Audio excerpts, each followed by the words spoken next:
Caião, qual que é a diferença entre demônio e espírito imundo? Se nos casos de possessão, Jesus usava esses dois termos, quer dizer que ele estava se referindo a entidades diferentes? Espírito imundo não seriam humanos desencarnados? Os espíritos imundos, de acordo com a teologia da época de Jesus, a teologia dos judeus dos dias de Jesus no primeiro século, os espíritos imundos eram os espíritos dos nefilins, que nem eram humanos e nem eram angelicais, eram aquela hibridização.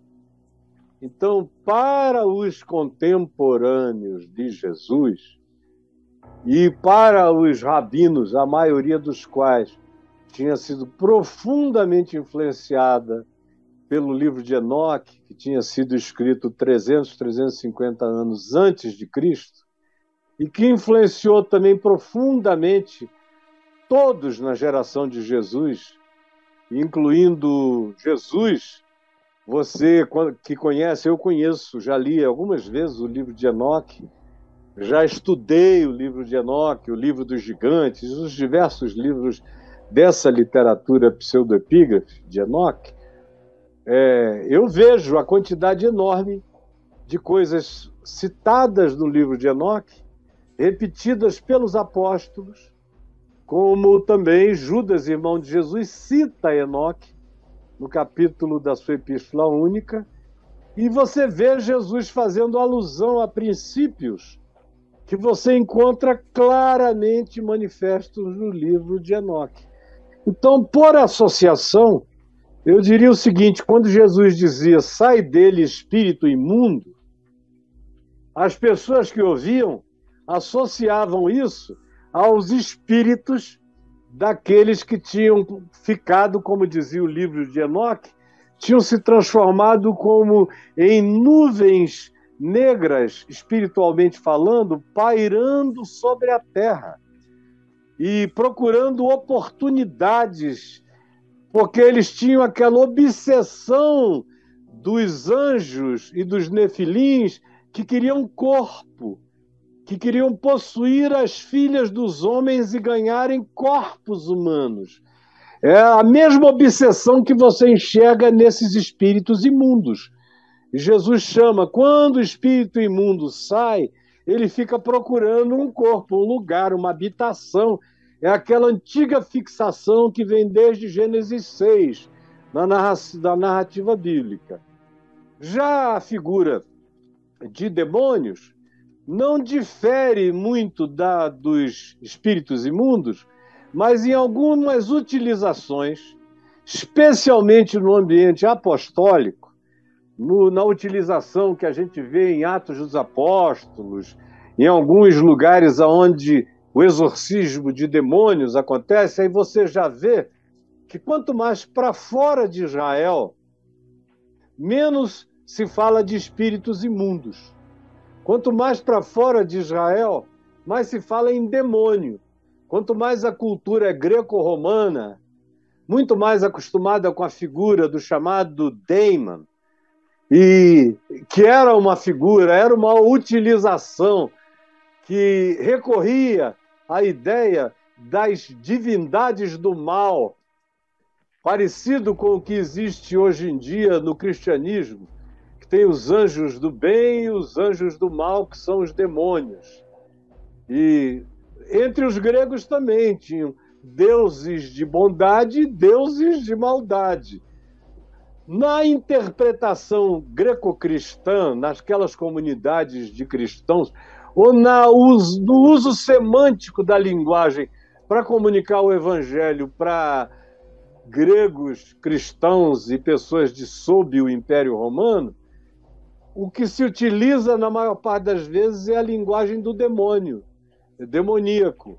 Ou então, já João, que talvez tenha sido a pessoa que mais tempo viveu dos apóstolos no mundo chamado pagão, e um mundo pagão de primeira, porque era Éfeso, Mileto, grandes avanços científicos, técnicos, e de física, de matemática, de neurociência possível. Foi lá que começaram a tentar descobrir a sede nervosa das reações humanas. Foi em Mileto, 500 anos antes de Jesus.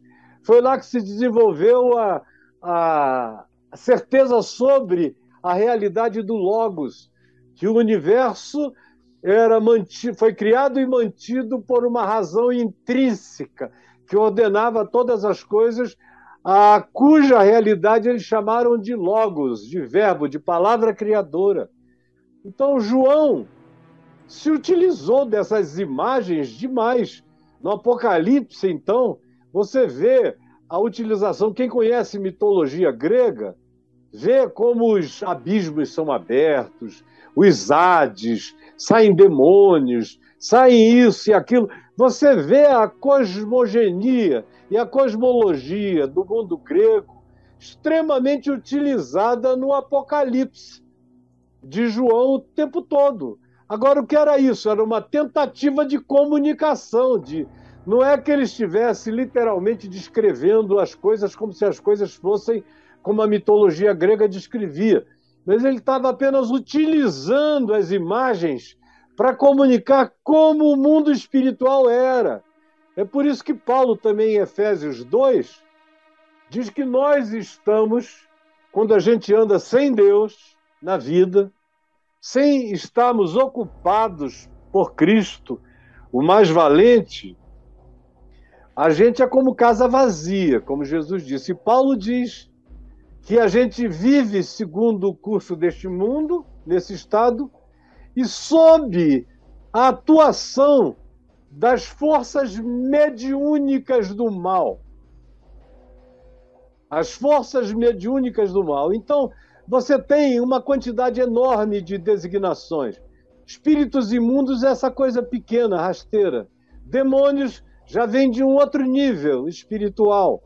E essas forças mediúnicas do mal já têm a ver muito mais com aquelas influências sutis de um nível superior.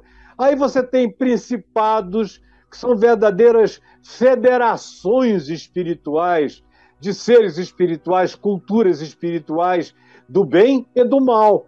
O Principado de Israel, liderado pelo Arcanjo Miguel, que é só um nome, é uma criatura poderosa, de um outro nível, que já existia muito antes de haver terra e humanos. E também as forças espirituais, as potestades do mal, a mesma coisa.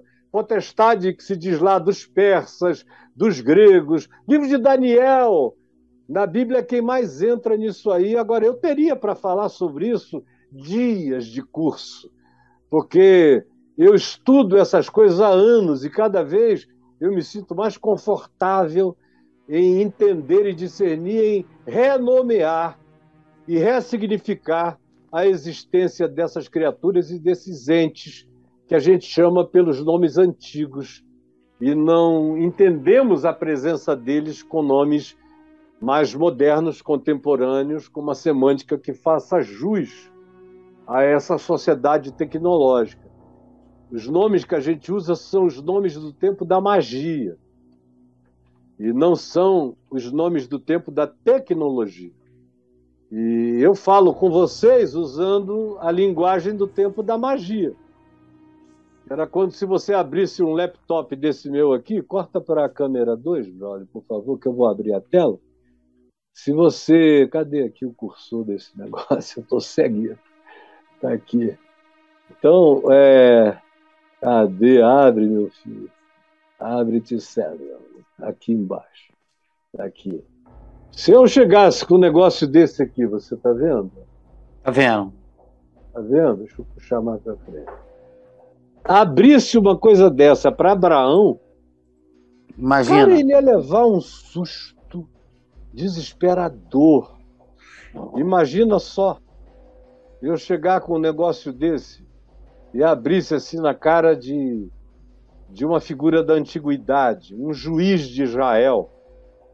E dizer, meu Deus, que tu és dos nossos ou dos nossos adversários? Que poder é esse? E se mais ainda eu pegasse um celular, apertasse num botão e a mãe do cara morasse no norte de Israel, ele estivesse no deserto do Sinai há muito tempo, e eu o fizesse falar com a mãe dele, ele ia na mesma hora achar que era bruxaria, magia, ou então que o poder de Deus tinha descido sobre mim.